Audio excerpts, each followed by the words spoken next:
करने के लिए आपको इक्वेशंस पता होनी चाहिए, और वो इक्वेशंस कुछ इस तरह के फॉर्मूले हैं कि नेट सेल में से cost of goods sold minus करो, क्या आता है, ग्रॉस प्रॉफिट आता है। तो पहले वाले में क्या करेंगे, नेट सेल में से cost of goods sold minus करो, net sales minus cost of goods sold is equal to gross profit. तो पहली वर्किंग यहाँ से कर लो। फिर क्या मालूम करना है, एंडिंग इन्वेंट्री मालूम करनी है। उसका तरीका ये है कि बिगिनिंग इन्वेंट्री प्लस परचेजेस दोनों को प्लस करो और cost of goods sold minus कर दो। कैसे, इनकम स्टेटमेंट में आप क्या करते हैं, बिगिनिंग इन्वेंट्री और नेट परचेज को प्लस करते हैं और एंडिंग इन्वेंट्री को माइनस करते हैं, तो क्या आता है, कॉस्ट ऑफ गुड्स सोल्ड। तो अब वही तरीका यहाँ भी अप्लाई करें, बिगिनिंग इन्वेंट्री में नेट परचेज जमा करें और अब कॉस्ट ऑफ गुड्स सोल्ड को माइनस कर दें, तो क्या आ जाएगा, एंडिंग इन्वेंट्री। आप मैथमेटिकली अगर आप अच्छी तरह सॉल्व करना जानते हैं तो इक्वेशन को एक दफ़ा लिख लें बस। आप जब इक्वेशन को एक दफ़ा लिख लेंगे तो प्लस माइनस खुद ही समझ में आ रहा है कि हाँ भाई, beginning inventory plus purchases minus ending inventory is equal to cost of goods sold. तो ये माइनस की एंडिंग इन्वेंट्री मालूम करनी है, तो ये माइनस का अमाउंट चले जाएगा इक्वल के इस तरफ, यहाँ आ जाएगा, और cost of goods sold equal के इस तरफ था उठ के यहाँ पे आ जाएगा, माइनस पे आएगा। ठीक है, तो ये इस तरह हम लोग क्या कर सकते हैं, क्वेश्चन की मिसिंग फिगर्स सॉल्व कर सकते हैं। और क्वेश्चन की रिक्वायरमेंट क्या लिखा हुआ है, copy the above table and fill the missing amount showing competitions. इस क्वेश्चन को सॉल्व करने का तरीका ये है कि आप वन बाय वन अलग अलग हर केस में मिसिंग फिगर्स कैलकुलेट करते जाएं, और कैलकुलेट करने के बाद जब आखिर में अपनी आंसर जो है वो इसी टेबल में लाके फिल कर दें। ठीक है, तो पहला देखें, फर्स्ट वन बड़ा आसान तरीका है। फर्स्ट वन, नेट सेल में से cost of goods sold minus करें, क्या आगे, ग्रॉस प्रॉफिट आ गई, वेरी सिंपल। और एंडिंग इन्वेंट्री कैसे निकालेंगे, बिगिनिंग इन्वेंट्री प्लस परचेजेस। और वैसे भी अगर देखें, ओपनिंग इन्वेंट्री कितनी है, 10,000, 50,000, 50 प्लस 10 कितने होते हैं, 60,000। यानी जो टोटल मर्चेंडाइज आपके पास है वो कितनी है, 60,000 है। जबकि 60,000 में से कितना स्टॉक आपने जो है वो बेचा है, 40,000 बेचा है। तो अगर 60,000 का अवेलेबल फॉर सेल बेचने के लिए है, जबकि बेचा आपने कितना है, 40,000 है, तो कितना स्टॉक बच गया आपके पास, एंडिंग इन्वेंट्री 20,000। नेक्स्ट जो ट्रांजेक्शन उसमें आपने कॉस्ट ऑफ गुड्स सोल्ड मालूम करना है। सेल्स गिवन है, ग्रॉस प्रॉफिट, जिस तरह आपने पहले सेल्स में से कॉस्ट को अलग किया था, ग्रॉस प्रॉफिट आया था, तो अब आपने सेल्स में से ग्रॉस प्रॉफिट को अलग करना है। एक शख्स अगर 70,000 अर्न कर रहा है, कमा रहा है, जिसमें उसने 20,000 तो उसका प्रॉफिट है, तो उसकी अपनी कॉस्ट कितनी होती है उस चीज़ की, 50,000। कैसे मालूम किया आपने, बहुत आसान सी बात है, नेट सेल्स में से ग्रॉस प्रॉफिट को अलग कर दें। अगर बात को समझें, नेट सेल्स में से कॉस्ट ऑफ गुड्स सोल्ड को माइनस करते हैं तो क्या आता है, ग्रॉस प्रॉफिट। तो सेम ऐसे ही नेट सेल्स में से ग्रॉस प्रॉफिट को अलग कर देंगे तो क्या आ जाएगा, कॉस्ट ऑफ गुड्स सोल्ड।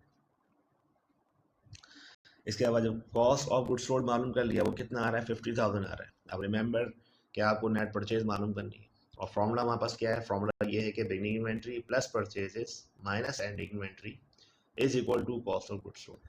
ठीक है, तो आप ज़रा सोचें कि बिगिनिंग इन्वेंट्री इक्वल किस तरफ प्लस में है, वहाँ भेज दें उसको, एंडिंग इन्वेंट्री यहाँ माइनस में इक्वल किस तरफ भेजने, इसके प्लस हो जाएगा। ठीक है, तो जो अमाउंट इक्वल के तरफ माइनस तरफ आएगी प्लस हो जाएगा, तो माइनस की एंडिंग इन्वेंट्री थी, यहाँ ले आए इसके पास, कॉस्ट ऑफ गुड्स सोल्ड के पास प्लस हो जाएगा। प्लस की बिगिनिंग इन्वेंट्री थी, यहाँ ले, यहाँ क्या हो जाएगा, माइनस हो जाएगा। ठीक है, इक्वेशन आपको पता होनी चाहिए। इक्वेशन क्या है, पहली इक्वेशन ये है कि opening inventory plus purchase minus ending inventory is equal to cost of goods sold. तो तरीका देखें, सॉल्व करें इस तरह करते हैं, कॉस्ट ऑफ गुड्स सोल्ड लिखेंगे, एंडिंग इन्वेंट्री प्लस करेंगे, बिगिनिंग इन्वेंट्री माइनस कर देंगे, नेट परचेज का आंसर आ गया 48,000। ज़्यादा बेहतर तरीका ये है कि आप पहले रफली पेंसिल से इक्वेशन में प्लस माइनस मैथ्स के तरीके से कि इक्वल किस तरफ भेजना है, इसको इक्वल किस तरफ यहाँ लाना है, माइनस करना है, प्लस करना है, जिस तरह क्लास में डिस्कस किया ये क्वेश्चन, उस तरह से पहले सॉल्व कर लें रफ तरीके से, और फिर इस तरह फेयर तरीके से सॉल्व करें। ये तरीका फेयर तरीका है, इसको ऐसे भी कर सकते हैं, लेकिन ये तरीका आपको समझने के लिए पहले आपको मिसिंग फिगर्स में माइनस प्लस क्या हो रहा है वो पता होना चाहिए। केस 3 में देखें, ओपनिंग इन्वेंट्री मालूम करनी है और आपको परचेज गिवन है, एंडिंग इन्वेंट्री गिवन है, cost of goods sold again दोबारा मालूम करना है। तरीका वही होगा, सेल्स गिवन है, ग्रॉस प्रॉफिट गिवन है, सेल्स में से क्या माइनस कर दें, ग्रॉस प्रॉफिट, क्या आ गया, cost of goods sold. Cost of goods sold में एंडिंग इन्वेंट्री को प्लस करें, बिगिनिंग और परचेज को माइनस कर दें। जैसे केस नंबर 2 में आपने क्या किया था, कॉस्ट ऑफ गुड्स सोल्ड में एंडिंग इन्वेंट्री को प्लस किया था और बिगिनिंग इन्वेंट्री को माइनस किया था। अब वही काम करेंगे, बस फर्क इतना है कि कॉस्ट ऑफ गुड्स सोल्ड में एंडिंग इन्वेंट्री को प्लस करके परचेज को माइनस कर देंगे तो क्या आ जाएगा, ओपनिंग इन्वेंट्री। केस 4 में सेल्स गिवन नहीं है, ओपनिंग इन्वेंट्री गिवन नहीं है, परचेज है, एंडिंग इन्वेंट्री है, कॉस्ट ऑफ गुड्स सोल्ड है और ग्रॉस प्रॉफिट मालूम करना है। तरीका देखें, सेल्स कितनी है 50,000, सेल्स में से cost of goods sold minus करें, सेल्स कम है जबकि कॉस्ट ऑफ गुड्स सोल्ड ज़्यादा है। अगर सेल्स कम है और कॉस्ट ऑफ गुड्स सोल्ड ज़्यादा है देखें तो क्या आना चाहिए, ग्रॉस लॉस। 50,000 कमाए, 5,000 कॉस्ट ऑफ गुड्स सोल्ड है तो 5,000 का लॉस आ गया, ठीक है। और इसमें सेम वैसे ही काम करना है। देखिए इन दोनों में केस में एक कॉमन चीज़ है, कॉमन चीज़ क्या है कि केस 3 में भी आपने क्या मालूम करना था, ओपनिंग इन्वेंट्री, और केस 4 में भी आपने क्या मालूम करना है, ओपनिंग इन्वेंट्री। तरीका क्या है, cost of goods sold plus ending inventory minus net purchases. तरीका क्या है, cost of goods sold plus ending inventory minus net purchases is equal to opening inventory, ठीक है। केस 4 हो गया। केस 5 देख लें, केस 5 में क्या मालूम करना है, सेल्स मालूम करनी है। सोचे रिमेनिंग के कॉस्ट ऑफ गुड्स सोल्ड कितना है 82,000 है और लॉस हुआ है, लॉस कैसे पता लगा, ब्रैकेट दिया हुआ है, ठीक है। यानी अगर किसी बिजनेस में कॉस्ट ऑफ गुड्स सोल्ड हो मर्चेंडाइज का 82,000 और लॉस हुआ, नुकसान हुआ, लॉस कब होता है, जब बिजनेस की कॉस्ट ज़्यादा हो, यानी कि मर्चेंडाइजिंग की कॉस्ट ज़्यादा है और प्रॉफिट आपने नहीं कमाया, लॉस हुआ उस पर 2,000 का, तो सेल्स क्या होनी चाहिए, सेल्स जो है वो इससे यानी कि कॉस्ट ऑफ गुड्स सोल्ड से कम होनी चाहिए या ज़्यादा होनी चाहिए, कम होनी चाहिए। कम कैसे, क्योंकि आपने सेल्स कम की होगी, पैसे कम कमाए होंगे आपने, तभी तो नुकसान हुआ, आपको लॉस हुआ। तो क्या करेंगे, कॉस्ट ऑफ गुड्स सोल्ड की रकम में से ग्रॉस लॉस की रकम को माइनस कर देंगे तो सेल्स कितनी आ जाएगी यहाँ पे 80,000, ठीक है। एंडिंग इन्वेंट्री मालूम करनी है, तरीका आपका पहला वाला जो फर्स्ट के तरीका आपने मालूम किया था, ओपनिंग इन्वेंट्री परचेज को प्लस किया था, कॉस्ट ऑफ गुड्स सोल्ड को माइनस किया था, तो यहाँ भी ऐसे ही करेंगे, ओपनिंग इन्वेंट्री प्लस परचेज करेंगे और कॉस्ट ऑफ गुड्स सोल्ड को माइनस करेंगे तो एंडिंग इन्वेंट्री आ जाएगी। लास्ट केस में कहते हैं ओपनिंग इन्वेंट्री गिवन है, परचेजेस गिवन नहीं है, और एंडिंग इन्वेंट्री गिवन है, cost of goods sold given है और ग्रॉस प्रॉफिट गिवन है। पहली बात तो सेल्स मालूम करनी है, सेल्स मालूम करने के लिए क्या करेंगे, cost of goods sold plus gross profit. कैसे, जब आप ये कहते हैं net sales minus cost of goods sold is equal to gross profit, ठीक है।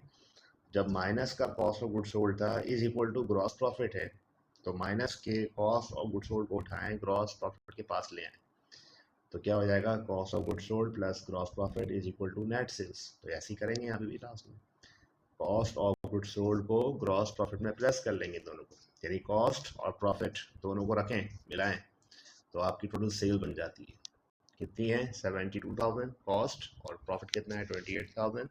तो इट मीन्स कि आपकी बिजनेस की सेल्स कितनी होनी चाहिए, आपकी होनी चाहिए 1 लाख रुपीज़, जो टोटल सेल्स आपने की होगी 1 लाख।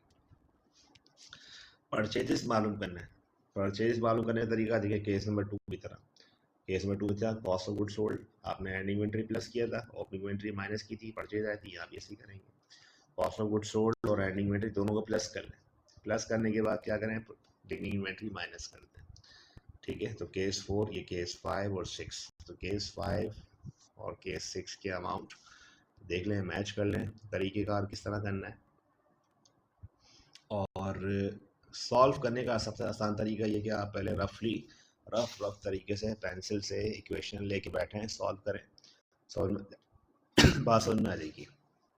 और फॉर्मूला एकदम दोबारा रिवाइज करा दूँ मैं, फॉर्मूला क्या है, opening inventory plus net purchases minus ending inventory is equal to cost of goods sold.